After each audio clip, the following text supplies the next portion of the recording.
System is rigged, but go ahead and vote. Race don't matter, your faith don't matter. The enemy is government tyranny. All that other shit don't matter. You rich don't matter, you broke don't matter. The enemy ain't threatening our liberties. All the other shit don't matter.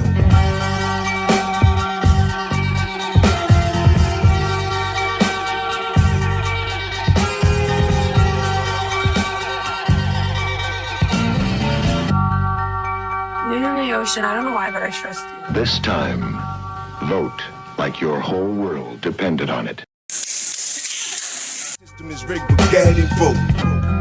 Race don't matter, your faith don't matter. The enemy is government tyranny. All that other shit don't matter. You rich don't matter, you broke don't matter. The enemy ain't threatening our liberties. All the other shit don't matter.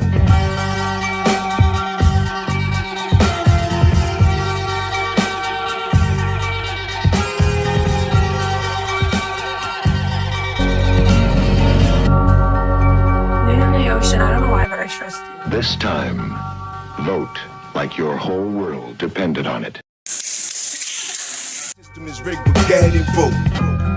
Race don't matter, your faith don't matter. The enemy is government tyranny. All that other shit don't matter. You rich don't matter, you broke don't matter. The enemy ain't threatening our liberties. All the other shit don't matter.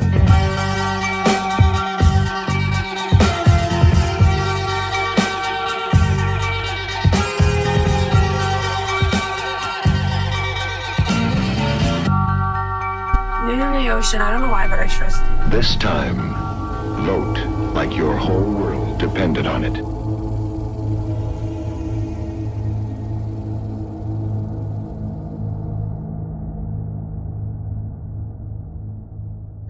Hey everyone, welcome back to the show. So we are just going to dive straight in today. We are joined by our new friend, Dr. Wendy Burchett. She is a licensed marriage and family therapist and also the host of Truth and Sanity podcast, a brand new podcast that her and her fiance just started to help people through the awakening process. And we'll let her tell us more about that. And we met Wendy actually on the Scott McKay show. Aaron and I were interviewed by Scott McKay fairly recently, and Wendy was the guest before us, and her testimony was incredible. In fact, it's actually her ex-husband's testimony of what he witnessed and participated in during his time in the military, and it's some pretty heavy stuff. So just forewarning there, just kind of buckle in because we're going to get into some of the darker side of disclosure today and what's happening underground. But before we do that, Wendy, welcome to the show, and please introduce yourself and tell everyone about your podcast and kind of what you do, and then we can get into how you found your way into this field as far as the disclosure and the awakening. Thank you. Thanks, Tyler and Aaron, for having me. So I am a doctor of psychology, a licensed marriage and family therapist. So as far as my professional career is concerned, I practice that way. The new podcast that I started with my fiance about I guess like a month ago. We only have a few episodes so far, but I created it to be what I think that I needed when I was starting my awakening process and starting to realize a lot of the truths that have been hidden from us. And along the way, in the last 6 years, 7 years that I've been in this process, I heard over and over, make sure you know what your part is. Everyone needs to participate. It takes all of us in order to take back our republic. And so I had been asking and wondering what my part in this process is. And so I created a podcast that I think goes step by step from the beginning to help people, maybe friends, neighbors, family members who you've been talking to, who think you're crazy and who, want to know where to start if you want to give them something that might help. Our podcasts could potentially help. So that's why it was created. Yeah, and excellent. I think it's a great idea. I mean, as many voices right now as we can get out there. Everybody, you can send somebody a video, but sometimes it has to come from just the right person. And, that's why we all need to speak up right now it's that's how we fall into alignment with our mission. So congratulations on the podcast. It can be found on Rumble, I believe, is the primary place that you have it, and then you have an X account and an Instagram account. So if anybody wants to go over there and follow that, those links are in the description as well. So let's kind of get into the meat of today's subject of why we're here. So your ex-husband was a Marine, correct? Mhm. And active duty Marine in 2000, 2001, is that the right years? Yes, he joined up in May of 2001. Okay. So maybe I don't know how the best way would be to approach this. Maybe I can just turn it over to you and let you tell that story from start to finish of his time in the military and what that was like, and then how you ended up discovering what he was really participating in underground and what all that looked like. Mhm. Okay, sure. So he, as I mentioned, had joined up in 2001, which was an interesting time to be joining the military. Unbeknownst to him, September 11th would happen just 6 months, or I'm not great with math, but after that event, him joining the military. So he joined in the infantry, and because of the global war on terror, was deployed almost immediately, back to back for many years, and then um, ended up joining the special forces community at some point. And he came into my life in 2010. And by that time, he had already been deployed, I think, 8 times. And some of those would have been full year deployments. So he had seen a lot in terms of battle. He had done a lot. He was already feeling fairly traumatized by a lot of things that had happened to him, but feeling resilient still. Although he was suffering with some physical pain and PTSD in general, he was still pretty highly functional, I would say, as a special operator. And I guess it was I'm I'm not really sure if it was 2019 or 2020. I think it was 2020, um, when the event that I think I'm here to discuss with you occurred when he had told me that he was going to be going on a trip. And sometimes, just as a little background, prior to this, because he was highly decorated and very well respected in his community and very skilled at what he did, he was oftentimes sent to other countries for short term assignments, let's just say. And this wouldn't be with the formal Marine Corps, it was for higher levels of government, which have access to special operators when they wish to. Not something I ever knew until this happened. But so he would be gone for weeks or a month at a time, always out of the country. And I mention that to you because it's distinctly different in that he said, I'm going to be going on a special mission. I'm not really sure when I'm going to be back, and I'm going to be in Alaska.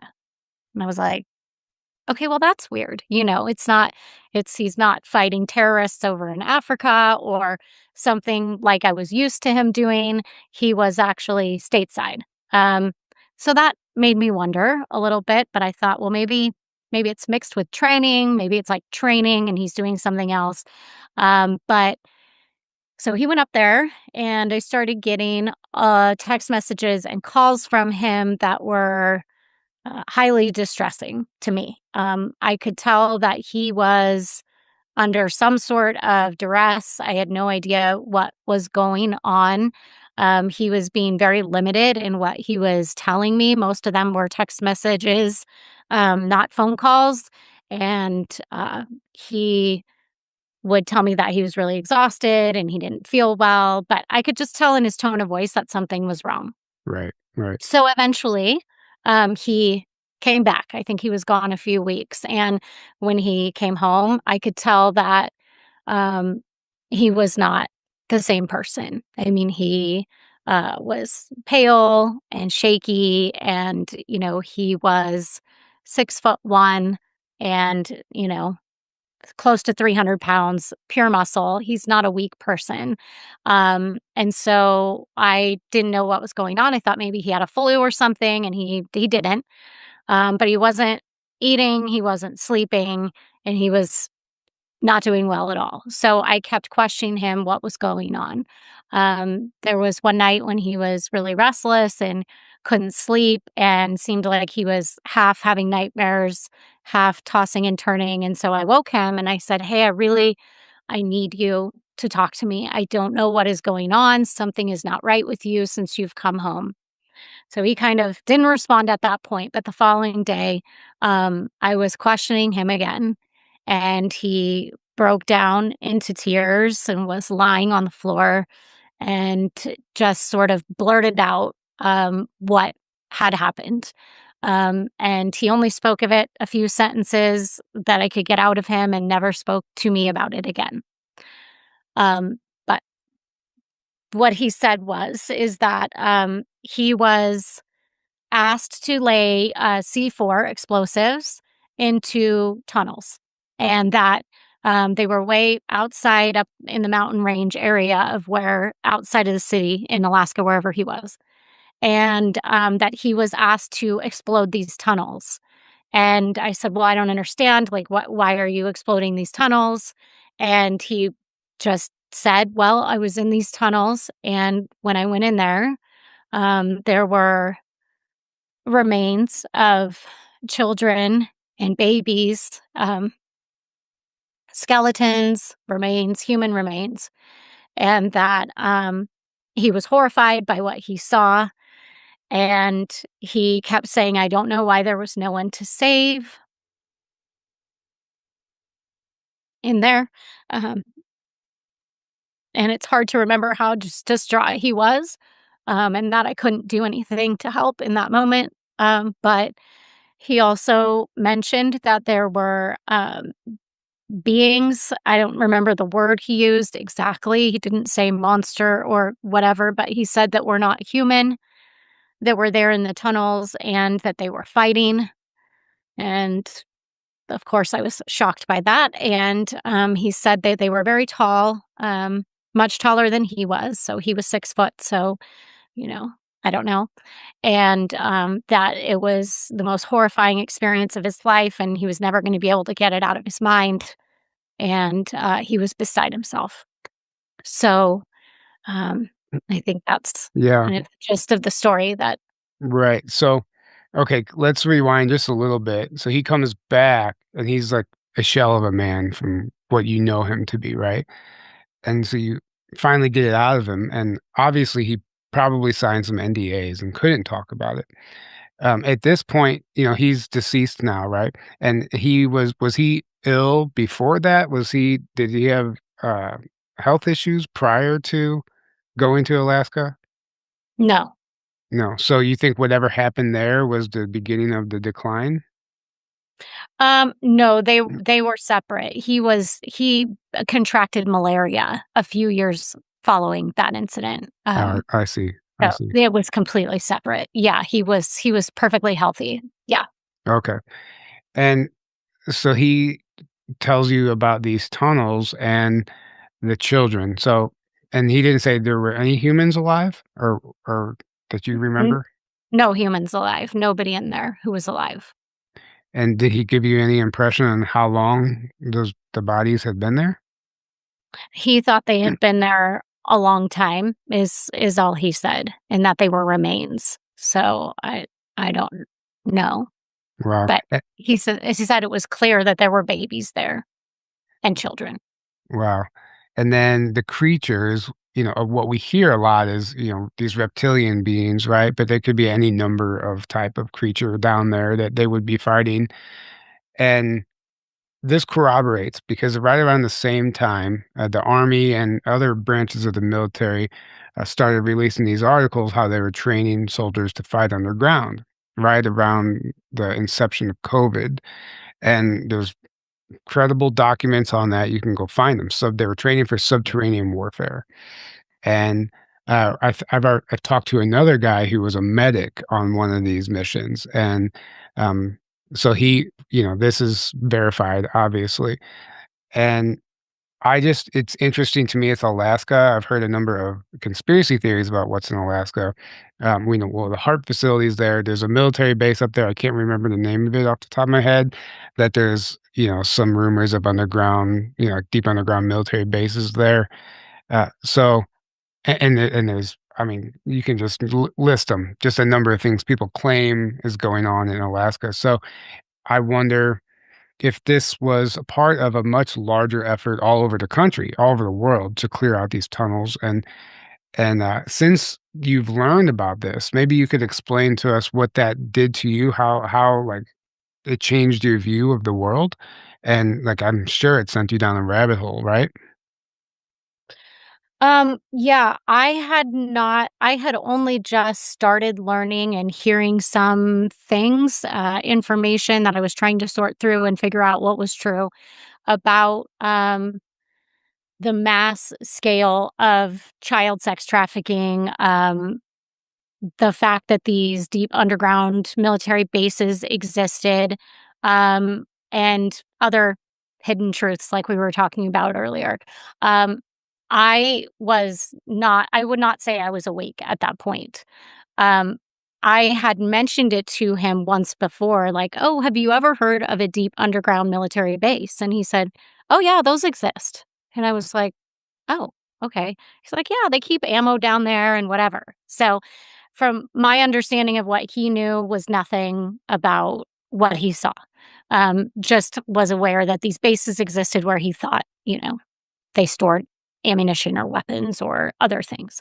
Um, I was so in shock when he told me this, and part of it was because, I mean, when you know and love someone the way that, I'd already known him 10 years at that point, and you're observing the way that they're responding, and especially being trained as a psychologist and, a therapist, um, I knew it was real. I knew his response was real, and so it made it super real for me, and I went into deep grieving. I mean, I couldn't process it. I didn't know what to do with it. And I imagine at some point that when this information comes out, people will respond similarly, that they will be, I hope the information is going to come out and we're going to find out what really happened or what really is going on. But it really scared me. I mean, it shook me to my core. It made me definitely begin researching a lot more about what I could find about these tunnels, what would be the purpose of them, why children would be in there. And he, as I mentioned, would never speak about it again. So I never had another conversation with him about it. He said, "I should not have told you that, and I'm not telling you anything else." And I respected that. And so, yeah, Yeah. I don't know if that answers your question. Yeah, no, it does. Thank you for sharing that. So, how long after this happened did he pass away? Or- He It was about 4 years later. Okay, okay. Yeah. And did just curious, did the nightmares and stuff continue? Like, did he still struggle with that PTSD, or was he able to get some help with that? No. That was something that the military does not endorse typically, is to know that you have PTSD. It can take away your clearance, especially when you work in special operations. He did retire from the military, so he finished, I think he had served 21 or 22 years by the time that he retired. And at that point, we were actually split up already. So there had been a few years between when we split up and his passing.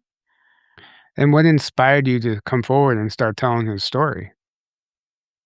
Well, I had been at a conference and I had met Jim McCrank and Anna Mearns from Brazil, and just by chance, and we ended up really having some great conversations together. And one morning at breakfast, I don't know how we got on the topic, but I was just prompted to tell them what I knew, and we were all crying at the table, and the waitress brought me an actual box of Kleenexes because that's how hard I was sobbing at the table. Now, having never told this story to anyone except for one person in my family. And I said, I don't know why I told you that. Maybe I shouldn't have told you that. And they said, I think that this is actually really, really important information for people to be able to hear and to understand why it's taking so long, this process that we're in. One reason why it's taking so long is the extensiveness of these tunnels that are there and the fact that there have been so many children and babies that have had to be rescued out of these situations and many that are not alive. But we can't continue with these underground, network of honeycomb situation going on underground. We can't continue that way if we're going to ever be safe on our planet. And so uh, they encouraged me to speak. I really wrestled with it hard. I prayed a lot about it. I didn't know what I should do for multiple reasons, and decided to go ahead and give that interview the day that you guys were there. Yeah, and I think that's so synchronistic too. Because I had never heard of you, right? And I just did not know what to expect. And I'm tuning in or we're waiting for our turn and I'm listening to this. I'm like, "Oh my gosh." Like this is actually a really crucial testimony because a lot of men who have come forward or people come forward talking about these tunnels, it's hard to believe, right?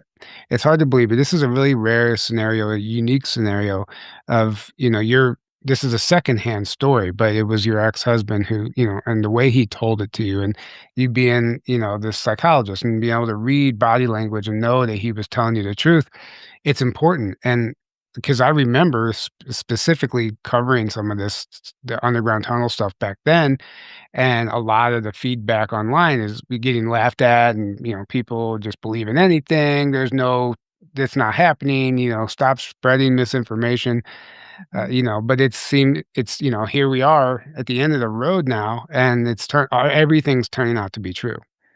And including not just children and trafficking, right? But it's seemingly extraterrestrials or non-human intelligence, some type of being or creature inhabiting this tunnel network that was potentially using these children or in whatever capacity that was. So, And um, yeah, go I ahead. think it's significant to add to that.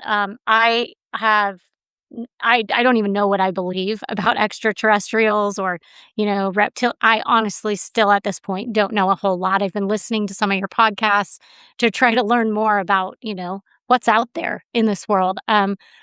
So I had no belief in that. That was an additional thing that was very shocking for me to hear and still really hard for me to reconcile as far as like my logic and cognition, just goes is like that that cognitive dissonance of that's a principle that we learn about in psychology that it's so difficult, and this is what I think is happening to the masses right now as this struggle to awaken is happening, is this cognitive dissonance that people have such a hard time accepting or opening their mind that some of these things could be real, because then if that's real, then what about this over here? And it takes you again down that rabbit hole. And, I think the disclosure of potential other life forms is something that could just really rock our entire existence. And as these UIP files come out and everything, it's really interesting to see the process that people are going through, or if they're just like, oh, I don't even know, that's dumb, I'm going to dismiss it. Yeah, that's really interesting. The fact that you had no awareness and it sent you down that rabbit hole, but you said you felt it, right? And that's the whole key here. When people tell you stories like this, it's not really about trying to make sense of it with your logical mind. It's feeling into the information about what's happening in your gut and your heart whenever something like that is spoken out loud. That's your telltale sign if there's truth within that or if it's a deceptive story, right? So I encourage anyone listening to do that moving forward with anything you see or hear online, because right now, the internet is riddled with AI videos, and sometimes I struggle. I'm like, God, it's like, can't believe I fell for that, Right. Yeah. Yeah. Uh, I think one other note, just that I want to confirm something that you were speaking about, which is the subterranean warfare that our military members were trained in. So, one of his first deployments when I met him, when he came back, he said, yeah, it was amazing. We got to train with the Mossad, and they taught us a whole bunch of subterranean warfare tactics. And he said, usually, when we go over there, we don't get to train with them. And I said, well, what does that actually mean? And he said, well, it's like hand to hand combat in tunnels. It's fighting and shooting in tunnels. And I was thinking, why would you do that? I don't even understand. Like, where are tunnels going to be that you're going to you know what I mean? That makes no right, sense, right? right, So I know he did that multiple times when I knew him. right.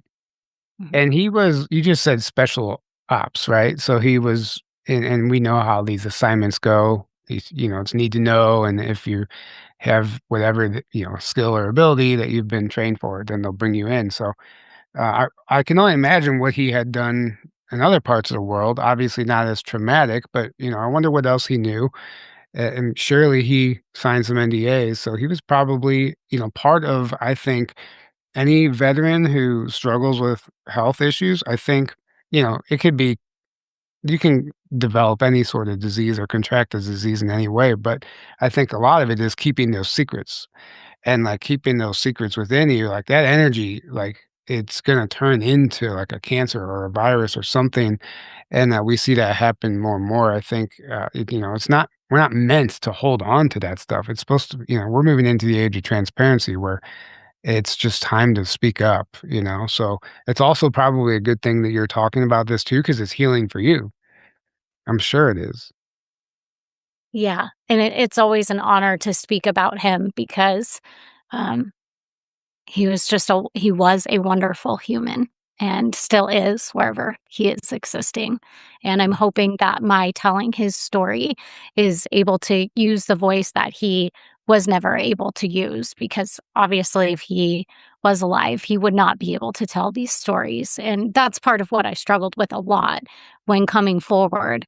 Um, but I felt like now is the time to speak and that people really have to use their voices and it takes all of us. Right. Yeah, absolutely. Absolutely. Aaron, did you have any thoughts on any of this before we A move lot of on? thoughts, but just wanted to let you go because it's great that, this just further confirms, you know, so much of the stuff we already have researched or that we know.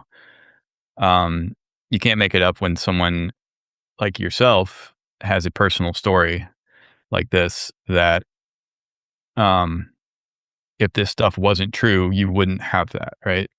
Your ex-husband would not have had that experience if this stuff wasn't true, but he did, and he clearly was so shaken that, you know, he wouldn't even talk about it, and you could feel it, and, you know, it just lines up with exactly what we already know is going on, so it's just it's powerful, so thank you for speaking out because we need as many people as possible to be brave enough to speak out about what they know and their experiences. Mhm. And that's how we end. That's how we take the planet back by being brave and speaking out and unifying. So Right. thank you. Thank you. Yeah, absolutely. And, obviously it's inspired you to start a podcast. And, I'm looking at Yeah. your episodes right now. Episode 1 is why, what, and when. And then the next 3 after that are banking, power, and influence, episodes 1, 2, and 3. So obviously you've gone down that rabbit hole and you're kind of seeing how the corruption is just embedded within the infrastructure. The whole entire system, right, is rigged essentially. So maybe you could share a little bit about, what you've been discussing on the podcast and where that's kind of led you to where it's led you. Yeah, I think before I was aware of a lot of things that are happening in reality in the world, I noticed that I constantly felt like, and I would use this language when talking to one of my best friends, and two friends get together and they're just like kind of complaining about things. That the language that I would use all the time is, I just feel like a slave. I just feel like a slave. I go to work, I barely get paid. The government's taking a big part of my money. I'm living paycheck to paycheck, just struggling through life and watching as a therapist, watching so many other people struggle. And addiction's one of my specialties, and I have worked with active duty military on base. Um, and off base and worked with their families and just watching the destruction of these great heroes and warriors that we have, not being able to cope with what they've been exposed to in these wars, and how they're wrecked when they come home. So just addiction and mental health and financial struggle constantly. And so when I started to wake up, one of the first things I realized was this, the central banking system, how it began historically, going back, into the 1800s, with these powerful families like the Rothschilds and um, many, many different ones, Rockefellers, but how it all began and how they've been able to use that to completely control us and keep us oppressed and sick when that goes into the pharmaceutical and medical health industry, which will be another portion of my podcast coming up soon. But how in every aspect of our lives they've begun to take control of us, and it's been so subtle and brilliant the way that it's been done. And because it's so subtle, it's so difficult to recognize. And once I started to realize all these different forms of control through movies, music, every through education system, through the way that our education system's been infiltrated, and how what we're taught as children is not true. A lot of it's not true, and I know that's hard to hear if you're new to this, but how just beginning to doubt everything. And so instead of staying in that place of like fear and confusion, what we really want to do with the podcast is make it super digestible for people and not go straight into some of these topics we've been talking about today, because that can make people automatically say, oh, well, none of that's true. If you're going to say that this is true, which I cannot accept, DUMS, sex trafficking, child trafficking, adrenochrome, whatever you want to say, if all of that's true, which I can't believe, then none of this is true. And it's that black and white thinking, again, that cognitive dissonance. So we're just trying to break it down and make it really digestible for people, so that they can stay with it and really begin to open their mind, their awareness, and their consciousness to truth. Yeah, well said. Absolutely Great. That's beautiful. well said. And, it's like you don't wanna scare them away Right. right out of the gate. We just produced a documentary about the secret space program, and we chose to tiptoe into it because there are aspects of what is happening there, if it's true, which we believe it is, that will absolutely push people away because it's so hard to believe. It involves things that aren't supposed to exist, including exotic technologies and extraterrestrials and even humans colonizing space. So, and if you were to go by what NASA and SpaceX is doing, that would contradict anything that you hear about the secret space program because obviously, it's secret for a reason, but we don't want to scare people away, and that was the approach we took because it's easy to do that. So it's a brilliant thing that you're doing, kind of tiptoe into it, and honestly, just get the ball rolling for people. They'll find their way into that other stuff inevitably anyway because it's all connected. Mhm. Yeah. So I That's mean, right. yeah. Did you have something to say to that? No, I was just firmly Oh, okay. agreeing with you. Yeah. Right. So yeah, you're talking about moving into the education system and like and whatever we're taught as kids being a lie, including history and just we really don't know who we even are, so how can we even know where we're going, right? If you can if you can remove somebody from their true origins, then you can easily control them because they don't know where they come from, they don't know who they are. So that's important stuff to understand as well. And what have you uncovered as far as that? What do you actually think they're teaching that isn't true in your opinion? That's a good question. We haven't got to that podcast yet, so I haven't done like some deep dive research on it. But um, what I do understand is where the money comes from to fund these universities, and how um, even when myself and my brother, who's 4 years older than me, were in high school, in a small town, that my brother would be chastised for certain beliefs that he had about things. And, it was one of the more traumatic experiences he had in high school. And looking back now, I think, who educated him? The teacher, that you would uh, chastise a child for thinking for himself, first of all. And to me, that's one of the biggest problems is that in um, public schools, in our education system, and then even and especially going up into higher education, we are not taught to think for ourselves.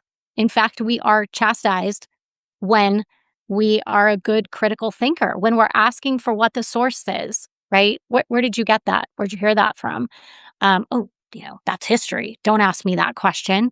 Of course we landed on the moon or whatever it might be. And I haven't even come to my own conclusion about whether we landed on the moon or not. I hear there's a lot of, you know, Right. people thinking we didn't. So Right. um, I just am at the point in my life where I do question everything that I have been taught. And to me, that is the entire purpose of this, if you want to call it operation or awakening, is that we all must learn to critically think for ourselves and not just critically think because you can get blocked from the truth if you're just staying up in your cognition, right? You have to pay attention to what your soul and your spirit and your body is also telling you. That we can, much like you mentioned earlier, that you have to check with yourself like, is this resonating with me as truth? Because we are spiritual beings. Right. So, when we just try to explore everything with our brain, we're only going to get a little tiny piece of the truth. Right. Yeah, yeah, well said. And, I have a friend who says, "You can't apply this. It's not a blanket statement," but he always says, "If it doesn't give you chills, turn it off." Like, because when you get chills, that's what people call truth bumps. It's resonating, right? And Right. you're understanding, or even at a soul level, you're remembering this information. You might not even be learning it. I think at some level we already know this, and we're just kind of coming back online to that reality that, oh, this is really the way it is, and I've had the wool pulled over my eyes. But it's true because certain information out there, it can promote fear, they make you feel depressed and stuff, and that stuff isn't aligned with the truth. Even if we're speaking the truth about dark stuff, there's still a resonance there because it's true, and if it's just promoting fear or some kind of propaganda, it will make you feel differently, and that's the stuff you could just turn off. So, yeah, I love the fact that Yeah. that's your, like, guiding compass as far as how to lean into information.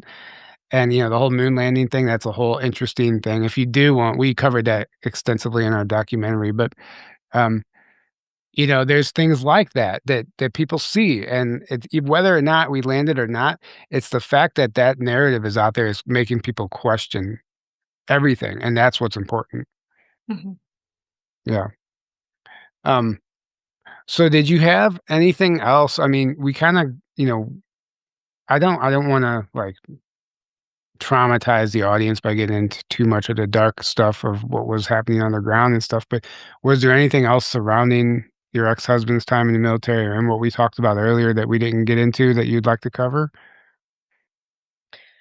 Um, Not that I'm thinking of off the top of my head right now. He served in a lot of different areas and a lot in many countries, and had to do a lot of things. My guess is that he did see and experience much more than what I ever knew. Um, One thing I will say is that it was always his goal when he retired from the military to become someone who rescued children from sex trafficking. And at that point, when he brought that up to me, I don't even think I was aware of the numbers, the hard facts and the numbers of children that are trafficked. Um, but when I think back on it now, it occurs to me that I think that he had been exposed to other things that I was never privy to know, in regards to children. Yeah, it makes sense to me. If that was his focus upon retirement, then he saw some stuff and he understood the mission. Like, he understood what needs to be done. And I think that that covert war has been happening for quite some time. And I don't know when. I mean, that was back.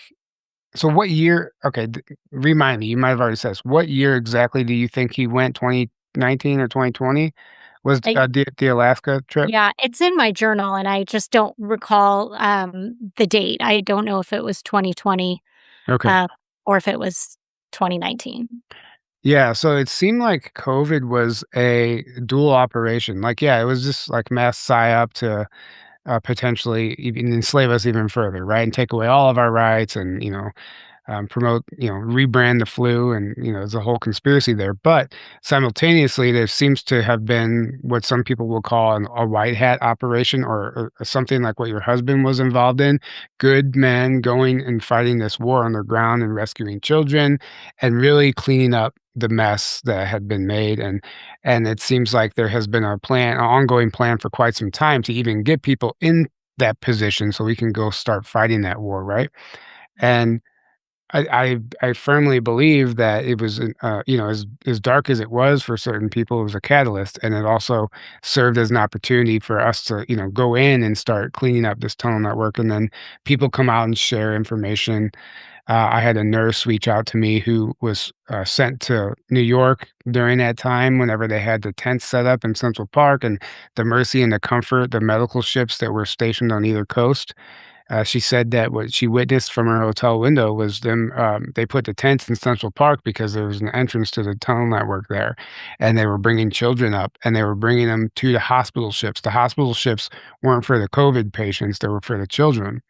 Mhm. And they were bringing there's boxes and boxes of diapers, and apparently some of these children looked like they had never seen the light of day. So I think there was like that was in New York, right? And there was another ship in California. So it wasn't just Alaska.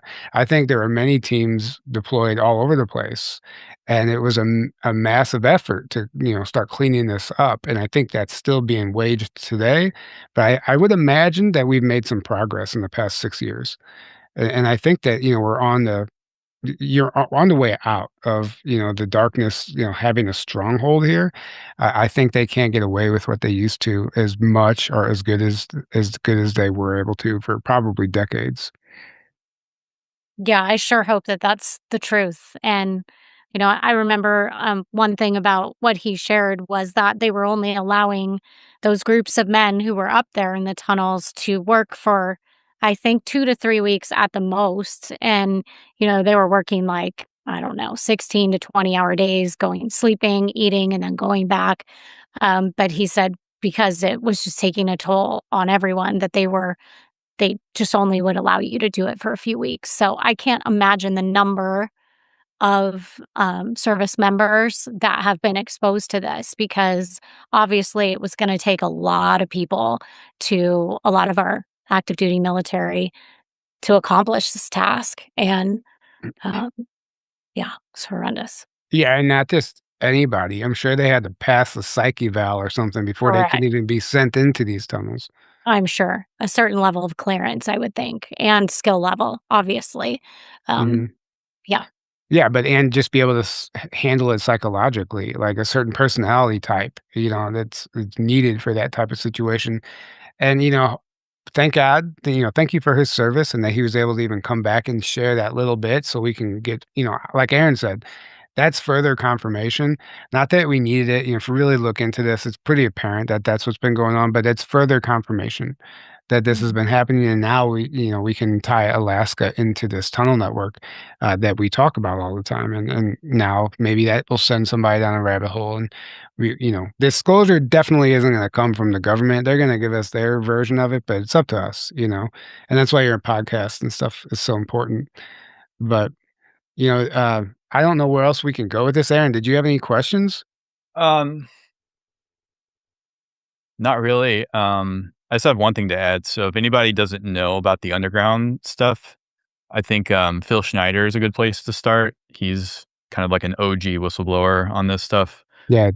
Back Great. in like 1995, I believe is when he came out talking about underground bases, ETs working with us in underground bases.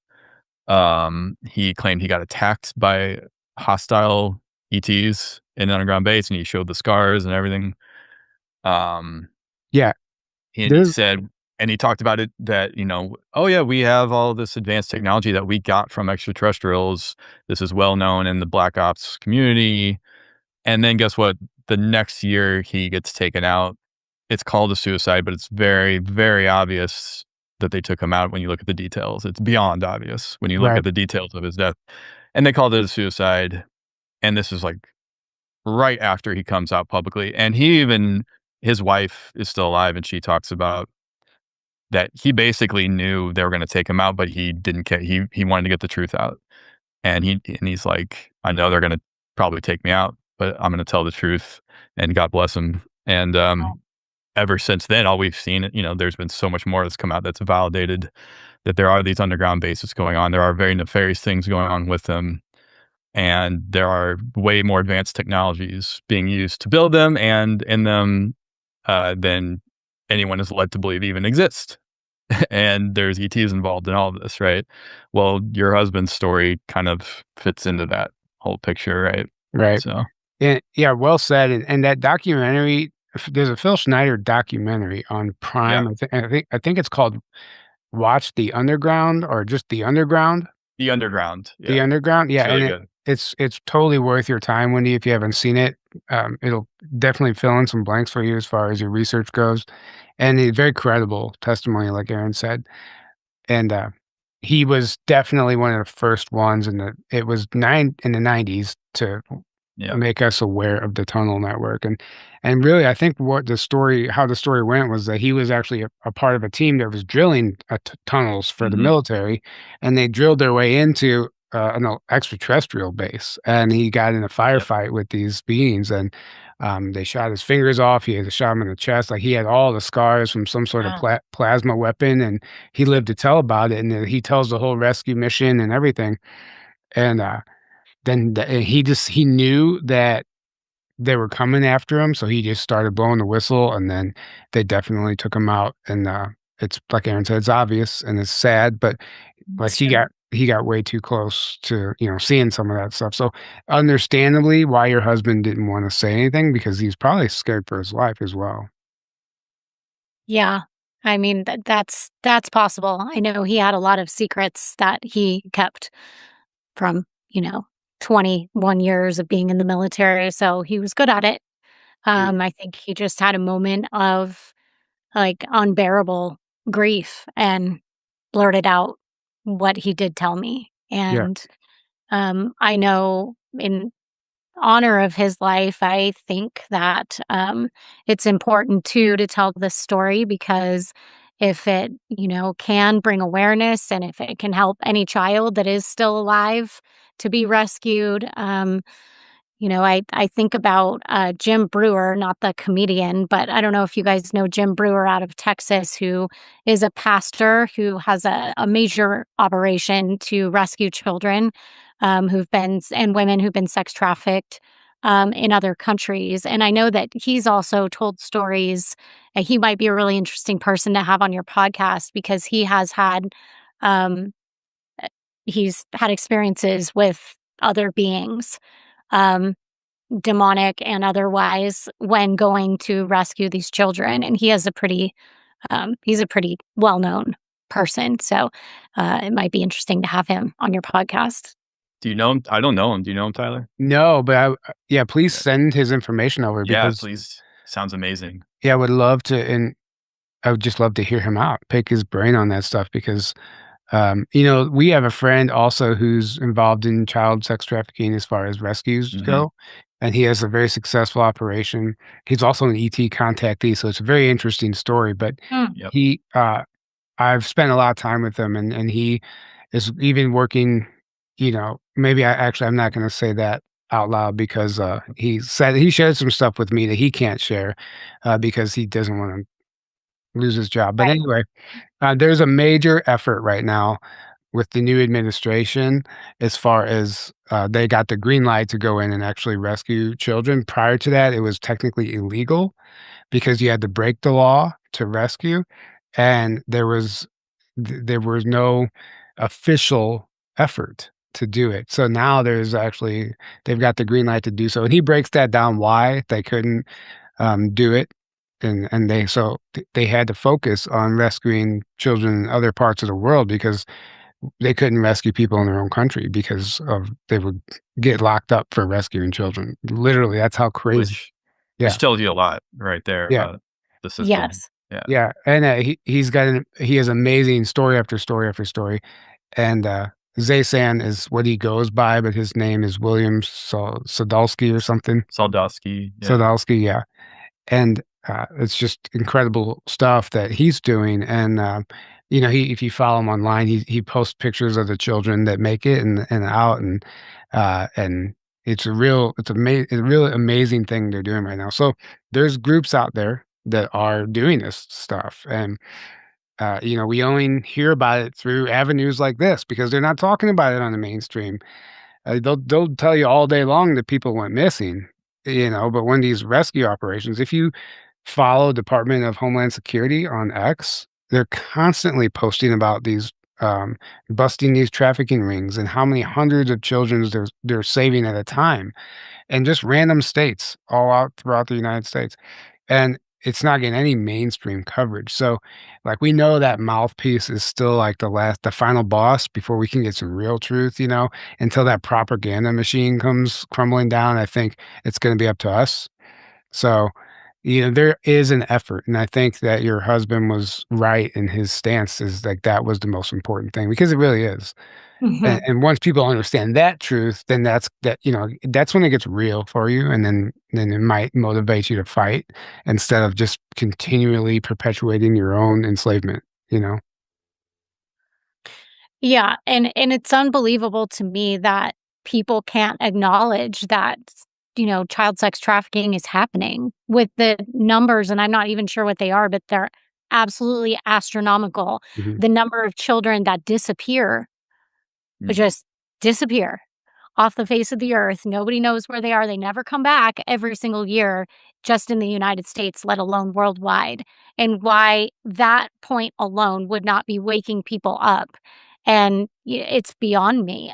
Especially around the children.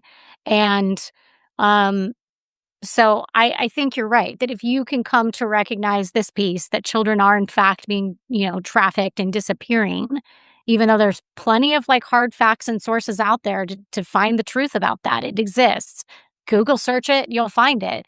Um, if you can admit that piece exists, I think that opens up a lot of, oh, okay, well, wow, if this part's true, then what else is true that I've been refusing to believe? And so for me, that was the real entry door into opening my mind and heart to entertain that I've been lied to by the media Mhm. and education systems and Yeah. everything. I mean, I saw, Mm. you see the Sound of Freedom when that came out, you saw how the Yes. media all reacted to that movie, and they tried to call it like a MAGA conspiracy, a far right movie. They every single one. There wasn't a single all of the mainstream.